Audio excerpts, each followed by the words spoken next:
خوش اومدین به یکی دیگه از ویدیوهای دوکیومان اوتانتیک. در این ویدیوها ما یک متن فرانسوی رو در نظر میگیریم، از روش یک بار میخونیم و توجه میکنیم به تلفظها و لحن کلام. بار بعد روی معنی متن تمرکز میکنیم و همینطور ساختارهای خاص و جالبش رو ازش بیرون میکشیم و کاربرد روزمره اون ساختارها رو هم با هم بررسی میکنیم. روال کار به این شکله که ابتدا یک دور طبیعی از روی متن میخونیم، نه خیلی آروم نه خیلی تند.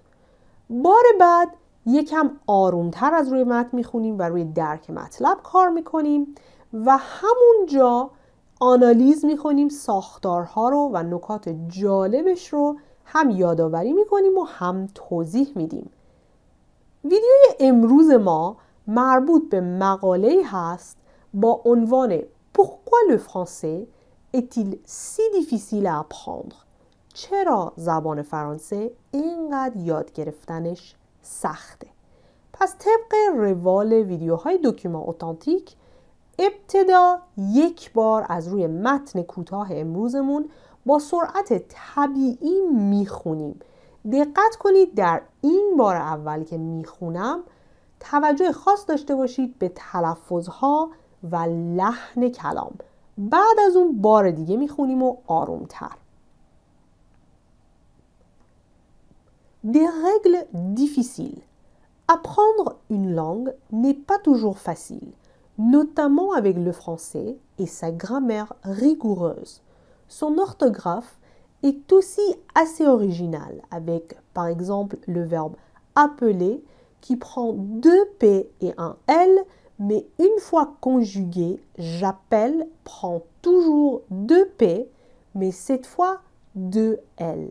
Le français a aussi une conjugaison compliquée, avec de nombreux temps à connaître. Vous devez également faire la distinction entre le féminin et le masculin, avec le, la, une, un, ainsi qu'entre le tutoiement et le vouvoiement, contrairement à l'anglais. Une prononciation différente de l'écriture. Aussi, l'un des aspects qui rend difficile l'apprentissage de la langue française, c'est la prononciation. En effet, elle est parfois différente de l'écriture. Par exemple, avec bœuf, on prononce le F, mais au pluriel, on dit des bœufs, sans prononcer ni le F ni le S. Et mettez-vous à la place d'un étranger en apprentissage du français devant les mots œil, cœur, quincaillerie. Néanmoins, cette complexité fait du français une langue riche, très précise pour exprimer une pensée. متشکرم از توجهتون تا اینجا به ویدیو. الان که یک بار از روی متن خوندی با سرعت طبیعی، حالا میخوایم همین متن رو دوباره بررسی کنیم. آرومتر بخشش میکنیم و از روش میخونیم. هم معنیهاش رو بررسی میکنیم و هم ساختارهای جالبش رو. Des règles difficiles. Apprendre une langue n'est pas toujours facile, notamment avec le français et sa grammaire rigoureuse. یادگیری زبان خارجی همیشه کار ساده ای نیست، مخصوصاً زبان فرانسه که گرامر خیلی دقیق و موشکافانه ای داره. اینجا دقت کنید به کلمه نوتامان. نوتامان به معنی به ویژه، علل خصوص هست اینجا. ادامه میدیم. Son orthographe est aussi assez original, avec par exemple le verbe appeler qui prend 2 P et un L, mais une fois conjugué, j'appelle prend toujours 2 P, mais cette fois 2 L. نگارش زبان فرانسه هم برای خودش خیلی منحصر به فرده. برای مثال فعل appeler وقتی به حالت مصدر نوشته میشه 2 تا پ داره و یه ال، اما وقتی که صرف میشه مثلا حالت ژاپل هنوز همون دوتا پ رو داره ولی این دفعه دوتا هم ال داره. در این بخش خیلی میخوام توجه کنید به قسمت‌های آبی رنگ. دقت کنید ورب prendre اینجا به چه معنی به کار رفته. Le verbe appeler qui prend deux p. دو تا پ میگیره به خودش. همون حالتی که ما میگیم میگیره. پای دوم هم دقیقاً همینه. آبی رنگ رو دقت کنید. J'appelle prend toujours deux p. به خودش میگیره این رو. دقت کنید این فعل رو وقتی میخوایم جمله سازی کنیم خیلی به کارمون میاد که در همون معنی که تقریبا به فارسی میگیم این یه اسم میگیره، این یه پ میگیره، در زبان فرانسه هم فعل prendre به کار میره. ادامه میدیم متن رو. Des règles difficiles. قوانین سخت. Le français a aussi une conjugaison compliquée avec de nombreux temps à connaître. در زبان فرانسه علاوه بر چیزایی که گفتیم صرف فعلش هم پیچیده هست و زمانهای متعددی رو باید یاد بگیریم.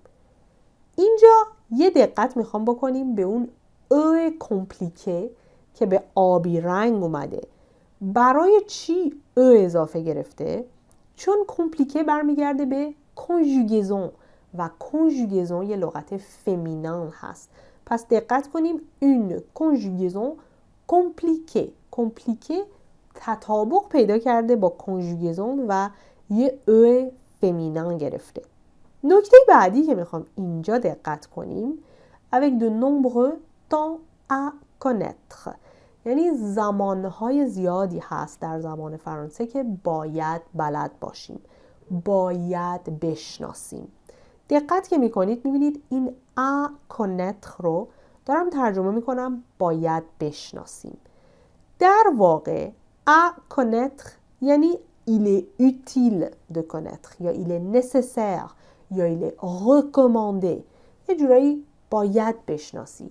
توصیه میشه که بشناسی.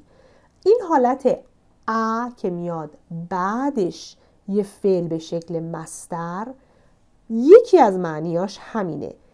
لزوم کاری رو داره مشخص میکنه. چند تا مثال دیگه هم در همین مورد ببینیم تا خیلی قشنگ برامون جا بیفته. بعداً میریم به ادامه متن میرسیم. پس گفتیم à connaître یعنی باید بشناسی. لازمه که بشناسی. یا خیلی شدیداً توصیه میشه که بشناسی. حالا ببینیم به جای connaître اگر فعل‌های دیگه بیاریم این ساختار به چه شکلی در میاد. مثلا c'est un film à voir. فیلمیه که باید دید. خیلی فیلم قشنگیه. c'est un endroit à visiter. جاییه که باید دید. il y a des règles à respecter. قوانینی هست که باید اجرا بشه. Ils ont un problème à résoudre. یه مشکلی دارن که باید حلش کنن. دقت بکنیم به ا به اضافه مصدر فعل که به این معنی هم میتونه باشه یه جاهایی. Vous devez également faire la distinction entre le féminin et le masculin avec le, la, une, un ainsi qu'entre le tutoiement et le vouvoiement, contrairement à l'anglais. علاوه بر موارد ذکر شده، در زبان فرانسه باید تشخیص بدی فمینان چیه، مسکولان چیه که با le, la, une و un تشخیص داده میشه و به اضافه اون تازه تو و شما هم داریم که افراد رو بعضی رو تو خطاب میکنیم بعضی رو شما که این برخلاف زبان انگلیسی هست. یعنی در زبان انگلیسی این تو و شما تفاوتی نداره. نکاتی که اینجا میخوام دقت کنیم قسمت آبی رنگ رو توجه کنید. Faire la distinction entre le féminin et le masculin. یعنی تفاوت قائل شدن بین این و اون. یه ساختاریه که میخوام بهش توجه کنید و خیلی راحت خودتونم میتونید از این به بعد به کارش ببرید. Faire la distinction entre X et Y. علاوه بر این قسمت ainsi contre le tutoiement et le vouvoiement میبینین این ainsi que رو زیرش رو خط کشیدیم. ainsi que یعنی باز علاوه بر اون این مسئله هم هست، یا یه جورایی انگار داریم میگیم en plus de، همون علاوه بر اون، همچنین. ainsi que هم یکی از ساختارهای قشنگی هست که میتونید استفاده کنید. میخوایم بیشتر راجبش مثال بزنیم در اسلاید بعدی. و همینطور راجب contrairement à، اگر دقت کرده باشید گفتم برخلاف زبان انگلیسی که تو یا شما فرقی درش نداره، زبان فرانسه تو و شماش فرق میکنه. contrairement à یکی از اون اصطلاحاتیه که بسیار دوستش دارم و بسیار پرکار برده. داری میگی برعکس، برخلافه. حالا این دو مورد ainsi que و contrairement à رو یکم بیشترم بررسی میکنیم. ainsi que گفتیم مثل همچنین، علاوه بر موارد ذکر شده. هر جایی میتونی به کارش ببری. مثلا elle aime les fruits ainsi que les légumes. میوه رو دوست داره، همینطور سبزیجات رو دوست داره. il a invité ses amis ainsi que sa famille. دوستاشو دعوت کرده، همینطور خانواده‌شو دعوت کرده. il parle couramment le français ainsi que l'espagnol. اونها هم زبان فرانسه رو روون صحبت میکنن و همچنین زبان اسپانیولی رو. و همینطور گفته بودیم contrairement à رو هم یکم بیشتر بررسی کنیم.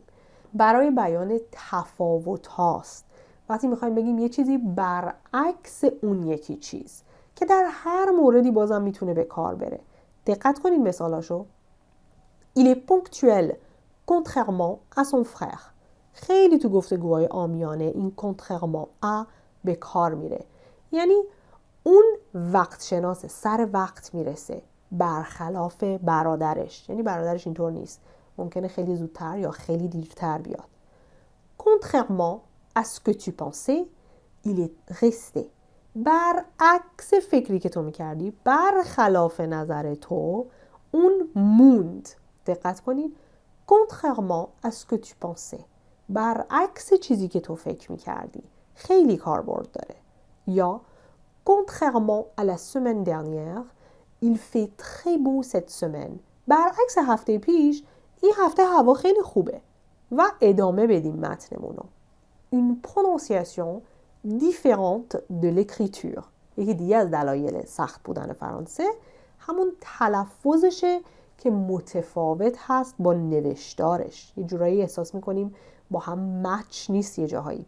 Aussi, l'un des aspects qui rend difficile l'apprentissage de la langue française, c'est la prononciation.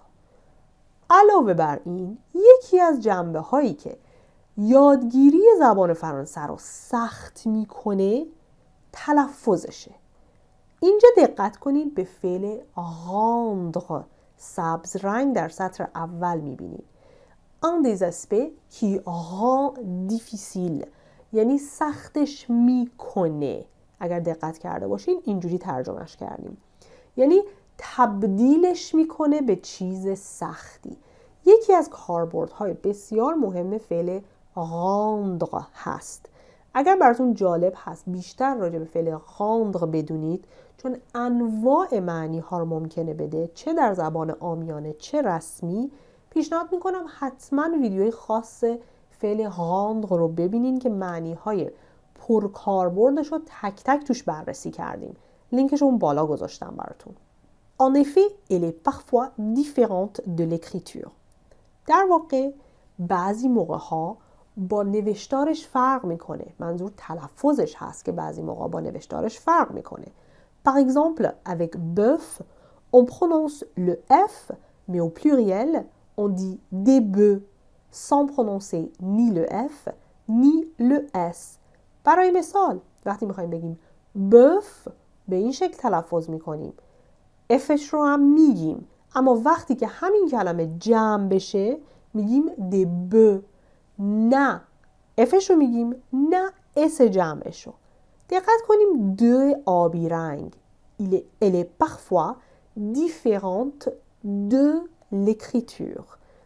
نکته که میخوام اینجا دقت کنید اینه که متفاوت از، تلفظ متفاوت از نوشتارش یا متفاوت هست با. به فارسی ممکنه هر دوتاشو بگیم. دقت کنید اونایی که میخوان خیلی دقیق و قشنگ به فرانسه صحبت بکنن، وقتی دارن دوتا چیزو با هم مقایسه میکنن خیلی قشنگه که از دو استفاده کنن. فلان چیز هست différent de، بعد چیز بعدی رو میاریم. و نکته بعدی، به اون قسمت های سبز رنگ سطر آخر دقت کنید. نی le F نی le S، یعنی نه F نه S. وقتی دو تا چیز منفی رو پشت هم میاریم با نی و نی میگیم به زبان فرانسه. و بخش آخر متن رو رسیدیم. Et mettez-vous à la place d'un étranger en apprentissage du français devant les mots œil, cœur, quincaillerie. حالا میگه خودتون رو بذارین جای یه خارجی که داره زبان فرانسه رو یاد میگیره. چه حسی میکنه وقتی کلماتی مثل œil, cœur, quincaillerie رو باشون برخورد میکنه؟ و ادامه میدیم بخش آخر متنمون. Néanmoins, cette complexité fait du français une langue riche, très précise pour exprimer une pensée. با این وجود، این پیچیدگی زبان فرانسه رو خیلی غنی کرده. زبانی که برای بیان افکار بسیار دقیق هست. اگر دوست دارید بیشتر هم با کاربردهای néanmoins آشنا بشید، این رو هم در قالب یک پلیلیست جداگونه داریم در کانال یوتیوبمون. اون بالا میذارم. اسم پلیلیستمون هست Les Connecteurs Logiques. همون حروف ربطی هست که خیلی برای کسایی که میخوان امتحانات بین المللی رو بگذرونن بسیار مفیده. بهش سر بزنید، هم بیشتر راجع به néanmoins یاد میگیرین و هم بیشتر معادلهای دیگش رو. اینجا میرسیم به پایان دکومان اوتانتیک این دفعه. هر نظری راجبش داری که فکر میکنی میتونی بهتر بکنی این ویدیوها رو، همین الان برام تو کامنت ها بنویس.